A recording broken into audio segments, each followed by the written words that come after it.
जळगाव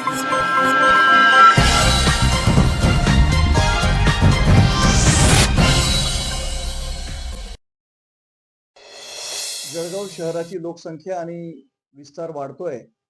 त्याच्यामुळे शहरातील नागरिकांना लागणाऱ्या पायाभूत सुविधा, दिल्या जाणाऱ्या नागरी सुविधा यांची देखील व्याप्ती वाढली आहे.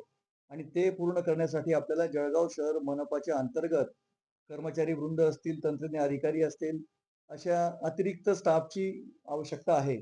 आणि नवीन मंजूर झालेल्या आकृतीबंधाप्रमाणे जवळपास 700 कर्मचारी जे आहेत ते असे भरले जाण्याची शक्यता आहे.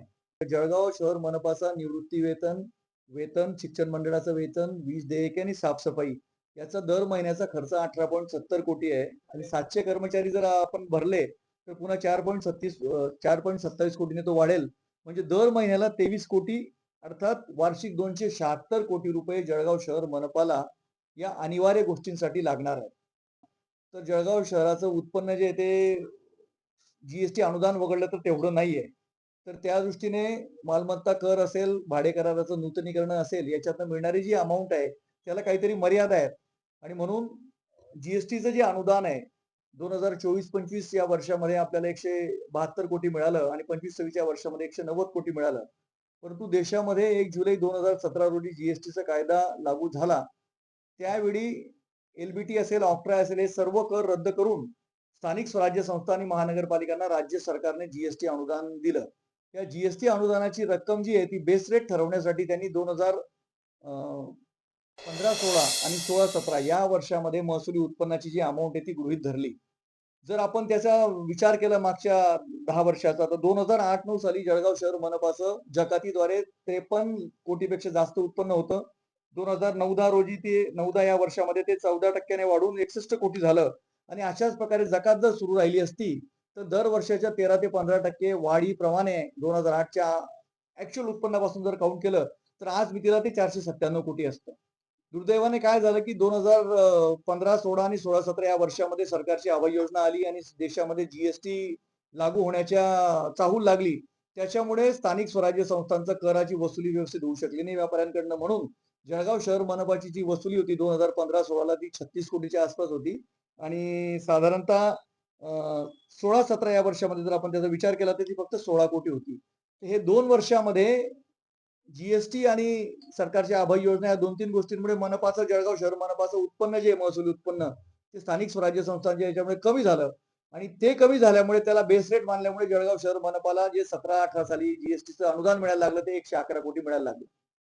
समजा 2016-17 पर्यंत ऑक्ट्रा 2008चं जर आपण 53 कोटी उत्पन्न गृहीत धरलं आणि दरवर्षी 13 ते 15% वाढ धरली तर 16-17 साली आपल्याला 162 कोटी उत्पन्न असतं.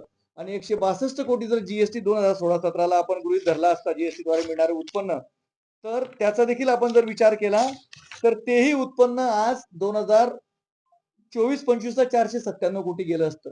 परंतु आपल्याला ते 172 कोटी मिळालं. तर एकंदरीतरित्या जळगाव शहर मनपाच्या महापौर, उपमहापौर, स्टँडिंगचे चेअरमन, सर्व शिवसेना भाजप युतीचे सगळे पदाधिकारी आणि त्याचबरोबर शहराचे आमदार राजू मामा भोळे यांच्या सगळ्यांच्या सोबत आम्ही आमचे नेते आदरणीय गिरीशभाऊ महाजन यांच्याकडे साकडं घालणार आहोत. आणि माननीय मुख्यमंत्र्यांकडे जाऊन राज्य सरकारकडे जीएसटीचं अनुदान जळगाव शहर मनपाचं याचं पुनर्निर्धारण करून एक वाढीव अमाऊंट मिळण्यासाठी आम्ही प्रयत्न करणार आहोत. आमचे नेते आदरणीय गिरीश भाऊंच्या कानावर ही गोष्ट आम्ही टाकली घाईघाईत. तर ते टाकल्यानंतर ते अतिशय सकारात्मक प्रतिसाद त्यांचा होता. आदरणीय मामांशी पण चर्चा करून पुढची पावलं जी आहेत ती आम्ही उचलण्याचा प्रयत्न करू. आणि साधारणतः कालच्या परवाची जी महासभा झाली त्या महासभेमध्ये याला अनुसरून मी एक प्रश्न विचारला होता प्रशासनाला. आणि त्या प्रश्नाला अनुसरून जी माहिती प्रशासनाने उपलब्ध करून दिली त्या आकडेवारीच्या आधारे मी आपल्याला ही माहिती दिली आहे. तर एकंदरीतरित्या जीएसटीचं अनुदान जे आहे ते कॅल्क्युलेट जर केलं तर 497 कोटी अपेक्षित आहे किंवा आपण मानतोय 15% जास्ती नाही. सरकारने थोडंफार कमी जास्त जरी केलं तरी एक भरीव त्याच्यातनं वाढ होण्याची शक्यता दाट आहे. आणि म्हणून हे प्रयत्न करण्यासाठी आम्ही शहराची सर्व मनपाचे पदाधिकारी आदरणीय राजू मामा यांच्या सगळ्यांच्या सामूहिक प्रयत्नातून आम्ही आदरणीय गिरीश भाऊंच्या मार्फत माननीय मुख्यमंत्र्यांकडे ही गोष्ट घेऊन जाणार आहोत.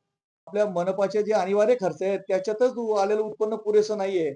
तर मग नागरिकांच्या ज्या अपेक्षा आहेत आमचे नगरसेवक बंधू भगिनी वॉर्डात त्यांना पण वाटतं नागरिकांच्या काही समस्या असतात ते सोल्युशन करण्यासाठी स्थानिक मनपाचा फंडच जर उरतच नाही या सगळ्या अनिवार्य गोष्टी झाल्यानंतर, तर त्यामुळे बंधन आलेलं आहे. तर ह्या सगळ्या गोष्टींसाठी आम्ही सगळेजण सामूहिक प्रयत्न पुढच्या काळामध्ये करणार आहोत.